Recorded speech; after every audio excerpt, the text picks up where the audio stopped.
welcome to a brand new half term. Here we are again, back at it, and this half term we are going to be doing all about Disney. So we're going to pick a different Disney film each week, and we've got lots of lovely activities planned for you. So this week we are going to be doing Snow White and the Seven Dwarfs. This has always been one of my favourites because I particularly love the dwarfs. And I call my granddad Doc, don't ask.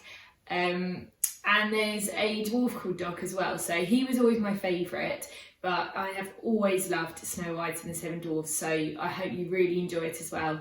Here are a few ideas to get you started.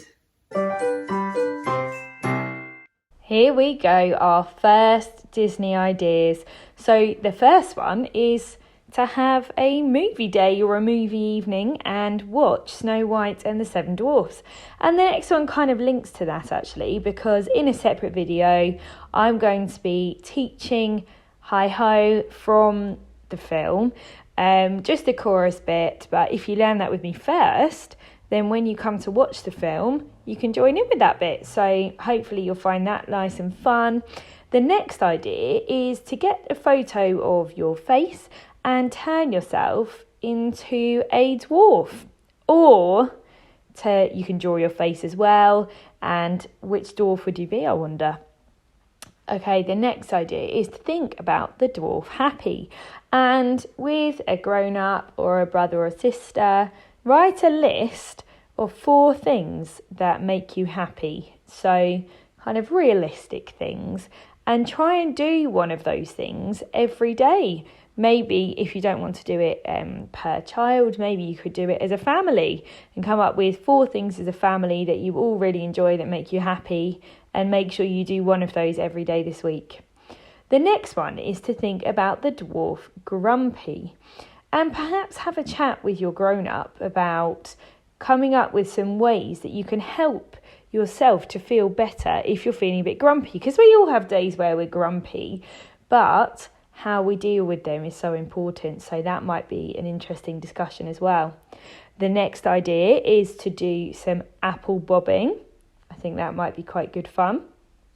Also, perhaps you could use those apples afterwards to bake an apple-based dessert, so I'll leave that to you to choose. Obviously, apple crumble, apple pie, that kind of things are really, really nice, those things, but any apple-based dessert that you fancy.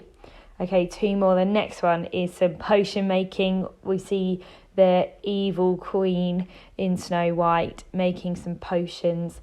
And what works really well is to mix vinegar with food colouring. And then if you add baking powder, it all fizzes up. So that's a really good one to try. And perhaps leave that as a surprise what happens. And maybe you could do some colour mixing in that as well. And the last idea is to make a mirror using some card or something more sturdy and tinfoil. So I hope you managed to catch me on Zoom this morning doing our version of Snow White and the Seven Dwarfs, but you're in luck because there's another one here for you from Mrs. Dilworth, the first instalment of a 2-part book that we're going to read. So have an amazing day and I will see you very soon. Bye! Hello ladybirds and bumblebees, welcome to a new half term of learning. So this half term we are learning all about Disney, and me and Miss Whitbourne are so excited. Our first story that we're looking at is Snow White and the Seven Dwarfs. You might have seen it before. We hope you enjoy the story. It is quite long, so it's going to be in 2 parts, but enjoy the first bit today and hopefully see you all soon. Bye.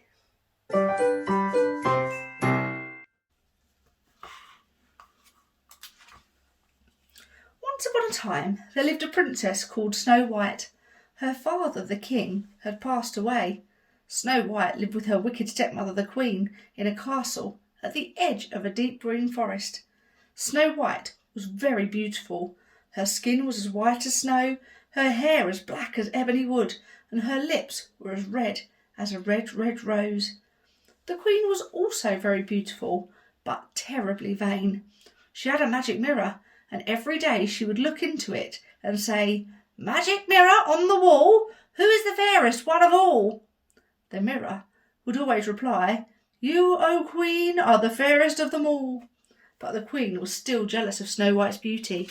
She made the princess dress in rags and work in the castle as a servant.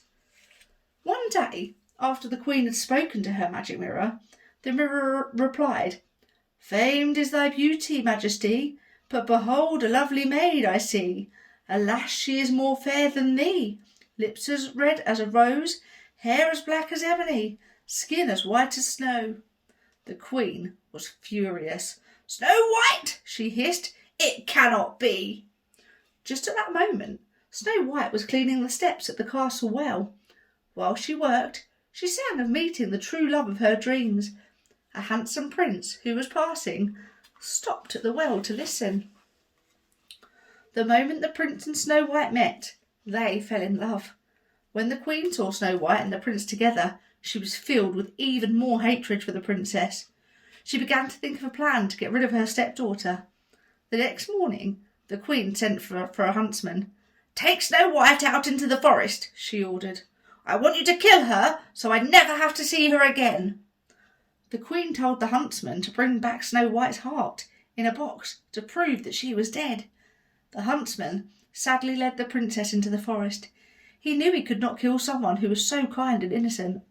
"Run away into the forest and hide," he told Snow White as he knelt beside her. "The Queen must think you're dead. You must never return." Then the huntsman placed an animal's heart in the box that the Queen had given him. The Queen had to believe that Snow White was dead. Horrified, Snow White ran off into the forest. She was terrified by the dark shadows and the strange noises. Soon animals and birds gathered round to comfort Snow White. They led her to a little cottage hidden deep in the forest. Snow White knocked on the door and went inside. She wondered who could live in such a tiny house. Everything was so very small. There were 7 dusty little chairs at the table. In the sink there were 7 dirty spoons and bowls, and in the bedroom there were even 7 unmade tiny beds. "Perhaps children live here," Snow White said, "but how untidy everything is." So with the help of her forest friends, Snow White dusted and cleaned the little cottage. Then she went upstairs to rest and soon fell asleep across 3 of the tiny beds. Evening came and the owners of the cottage returned from their day's work. They were 7 dwarves who worked in the diamond mines, deep in the heart of the mountain. The dwarves marched along singing, "Hi-ho, hi-ho, it's home from work we go." As soon as they entered the cottage, they knew that something was wrong. It was clean. The floor had been swept and there was a delicious smell coming from a pot on the fire. "What's happened?" they asked each other in amazement. "Maybe it's ghosts," said one of the dwarfs in a trembling voice. "Careful, men, search every nook and cranny," said another. Their search eventually led them up the stairs into their bedroom. Just then Snow White stirred and woke up. "Why, it's a girl!" the dwarfs gasped. "Who are you?" they asked. "My name is Snow White," said the girl. She explained why she was hiding in their cottage. Then she asked the little men, "Who are you?"